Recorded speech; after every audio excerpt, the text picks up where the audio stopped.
Joyce Erb from paperfinesse.com, guest designer for Cut at Home. I will be showing you crafting tips for people with weak and challenged hands, and also other techniques and products will be explored. I'm going to be making a card today using this Art Impressions stamp with the huge coffee cup. I thought it was a riot, and I also bought the individual sentiment stamp to go with it.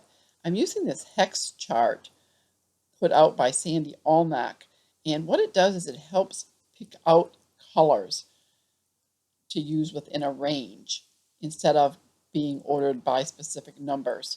And I'm going to be using B34, B24, and B21 for my clothing. And I've got the paper pad, or the paper I want to use, over there on the left that you can see. And that comes from the Coffee Talk collection from Heartfelt Creations. So the first thing I'm going to be doing is stamping on a Copic friendly paper. And I'll be using Memento ink, which is Copic friendly. And I'm putting it in my positioner. I'm going to lower it a little bit because I know I'm going to cut it out with a die. And I only show using a positioner because that's all I'm able to use. But I really like it because if I don't get a good impression like you're going to see here, I can restamp it. In fact, I wasn't sure I had it inked really well in the first place, and I didn't really care because I knew I could continue to stamp again. It's the hot Java that I'm not getting a real good impression of, and I actually go over that area a third time. So once I get it, I'm ready to start coloring. And I'm starting with the skin. And the way I like to do it is I cover it with a layer of the lightest color, which in this case is E000. And then I go along the edges where the shadows would be with the E11, which is actually a little darker than the E21. And I do real basic blending. And I haven't used my Copics in a while. I've been using a lot of watercolors lately, so I'm really rusty. You'll see that I blend my colors out several times to try and get a nice smooth transition.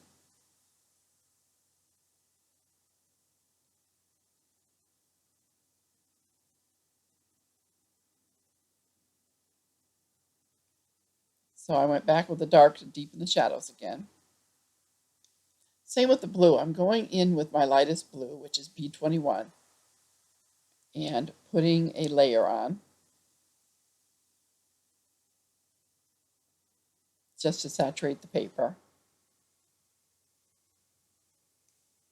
And then I go into my darker highlight shadows, which is the B34. Then I blend that out a little bit with my B24.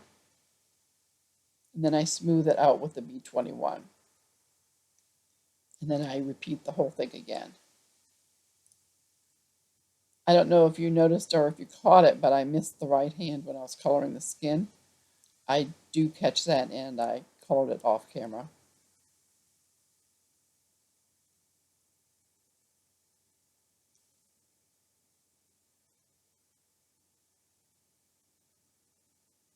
The coloring in the whole card took me approximately 60 minutes. So I've got the coloring sped up to about 8 times the speed. Right there I'm doing tip to tip. My transition between the dark and the medium wasn't as smooth as I liked. So what I did is I took my medium pen and I touched it to the tip of the dark pen, which gives me another transition color. I'm using the green grippy thing to help open my markers. And if you notice, I stick the marker tip into the lid. That just helps keep them where they're not exposed to the air. And you can actually leave these open for about 10 minutes or so.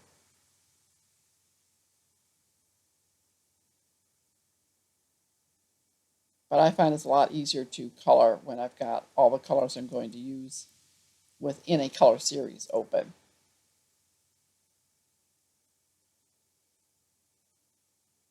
Here I'm adding a lot of shadows.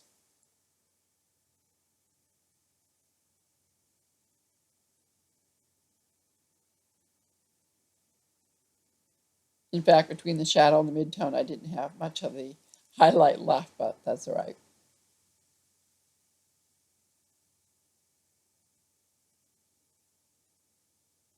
I'm using the lighter color for the chair.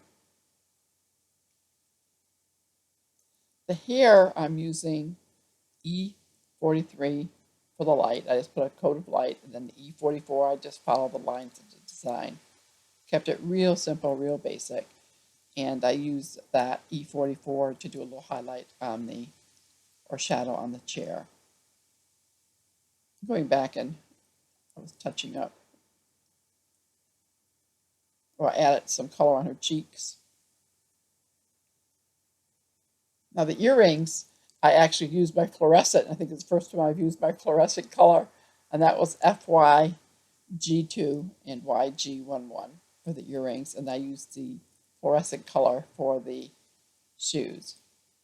For the shadows for the white, I'm using grays, C1, C3, and C5.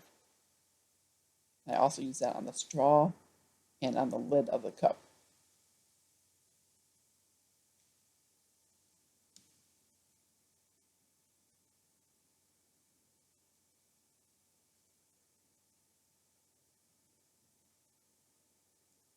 And I took the 0 on the pants and lightened up some of the gray.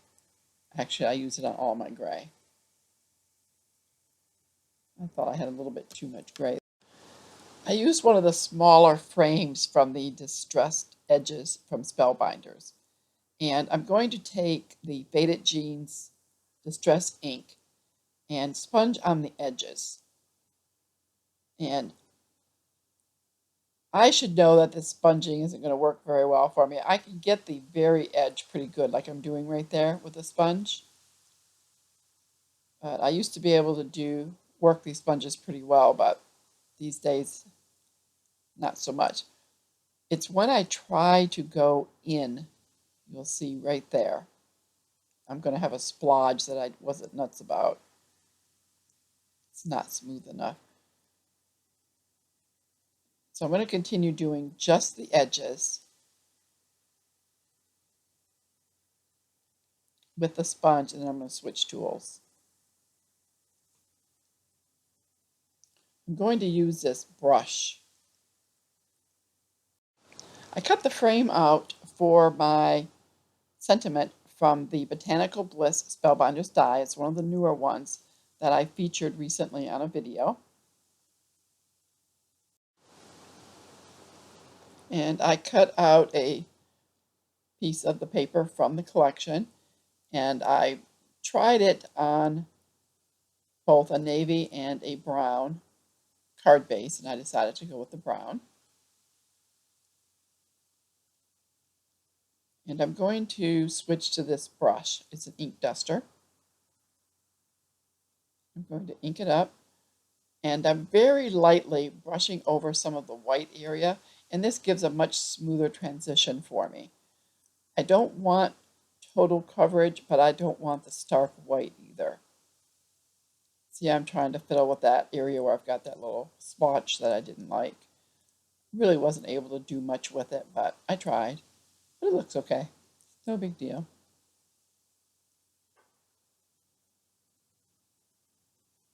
And it's light enough that if it goes over some of my image, it's not noticeable.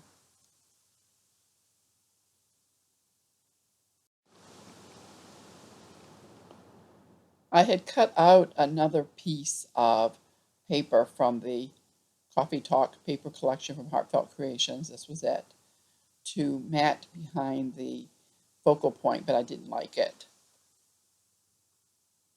Now I'm getting ready.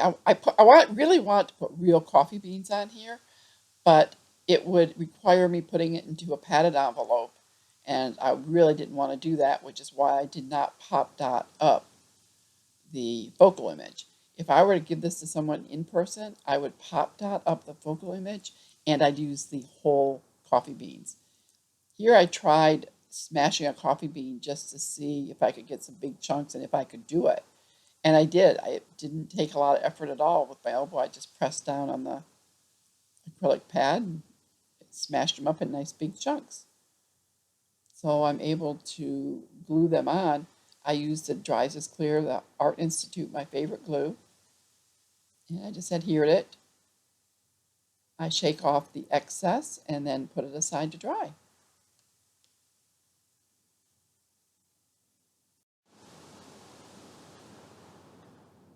Hope you enjoyed today's project.